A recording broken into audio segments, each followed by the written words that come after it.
ఇచ్చినట్టు ఎవరికో ఇవ్వటం కోసం దీంట్లో చేస్తున్నారని రాసిన దానికి మేమెట్లా బాధ్యులం అంటే నేను చెప్పాను, that is a different part, live it. ఆ రాసిన ఆయనకి ఎవరి మీదో ఏదో ప్రేమ ఉండొచ్చు,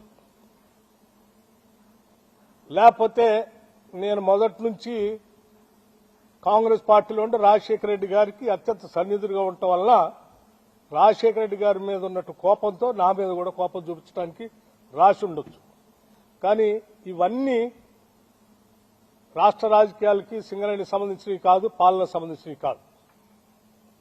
ఒక బెనిఫిట్ ఆఫ్ డౌట్ వచ్చింది కాబట్టి దాన్ని క్యాన్సిల్ చేయండి. మిగతా విషయాలన్నీ కూడా నేను రాధాకృష్ణ తేల్చుకుంటాము. ఇది ప్రజలకు సంబంధించింది కాబట్టి ఇమ్మీడియట్ గా క్యాన్సిల్ ఇట్ అని చెప్పండి. I'm already instructed the Singareni board people to cancel it.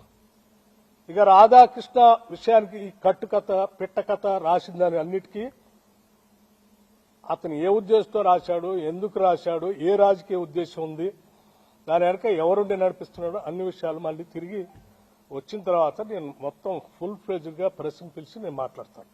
అప్పటి